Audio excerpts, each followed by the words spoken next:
What's going on, guys? Welcome back to the channel. In today's video, we're going to be reviewing this little Cyclenbatt 100 amp hour lithium iron phosphate battery. It's a new day, so there's a new battery coming to market. This is a typical Chinese Amazon 100 amp hour lithium. Seems to be making the rounds on YouTube right now, getting pretty popular. These are going for around $300 Canadian, and I've seen them as low as $149 US. So getting very, very cheap. Every month they just get a little bit cheaper. They've never really been more accessible than they are right now. Perfect for trolling motors, solar, RV, you name it. They're just a cool little battery to have on hand. So we're going to be putting this one through the usual tests, making sure we pull a 100 amp hour discharge, putting some pretty heavy loads on it, as well as sticking it in the freezer and making sure the low temp protection works. Overall, for the size, it's a very small mini. It's maybe a little bit shorter than your typical mini and a little bit thicker. Nice small package, pretty easy to fit that in just about anything you need to put it into. So we're going to go ahead and get it topped off on the charger and we'll do some testing.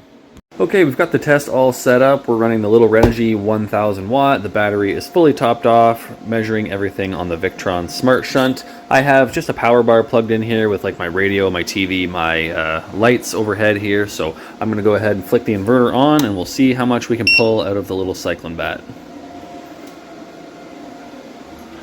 There we go, lights are on. We will keep an eye on this as the test runs.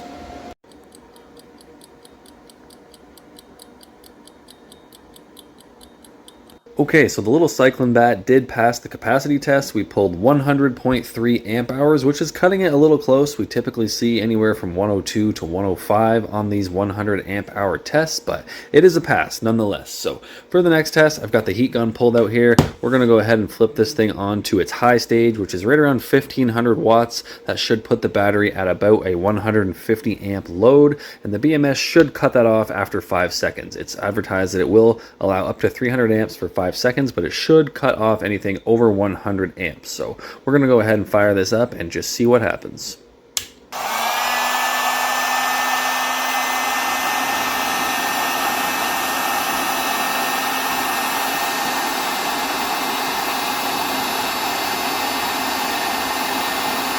Okay, well that ran for over 2 minutes and it did not trip, which makes you question what kind of gauge wiring is inside these batteries. I grabbed the heat gauge, or sorry, the thermal camera, just to take a look at the battery. We've got some heat in the top here, as well as some heat in the cables. Over here on the fuse, we were up to almost 200 degrees while this was running. So I'm going to put a little bit more load on this battery, see if we can't get that BMS to trip. I really would like to see it trip, just to make sure this thing's going to protect itself in the event of a major over discharge.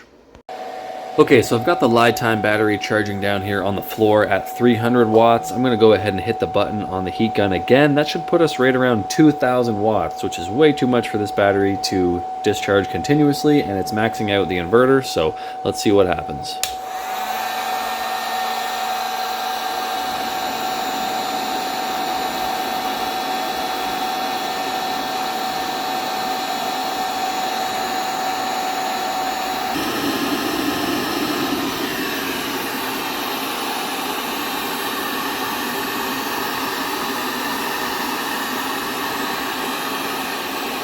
Well, we just pulled over 180 amps for almost 2.5 minutes and the BMS did not trip. So I'm going to have to consider that a fail for the Cyclenbatt. All my other batteries, my Lifetime, my Power Queen, they trip. Anything over 100 amps for 5 to 10 seconds and the BMS will shut the battery down. That's what they're designed to do. It's designed to protect the conductors leading to these terminals inside the little case. It's also supposed to protect itself, the BMS, from overheating, and it's just not doing that at 180 amps for that kind of time. So I'm sure there's a lot of heat inside that little case right now.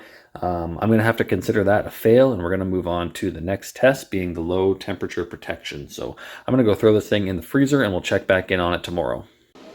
Okay, it's been a full 24 hours in the freezer. This thing looks nice and frosty, should be pretty cold internally as well. I'm going to go ahead and hook up the charger here and just make sure we are not charging.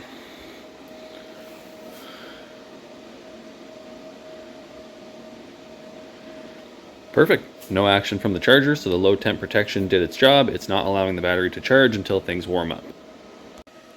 So overall, the Cyclenbatt Mini did a pretty good job. Despite the over discharge, it passed all the other tests. If you are looking for a small battery that occasionally has to exceed 100 amps, this could be the one for you. Just know that that probably does damage the BMS over time and affect the longevity of the battery. So other than that, everything turned out pretty good. Low temp protection is fully functional. We pulled 100 amp hours. Not too bad for a $150 battery if you can find it on sale. So I'll put the link below to the Amazon page if you feel like checking it out. Hope you enjoyed the video. Thanks for watching, and I'll see you next time.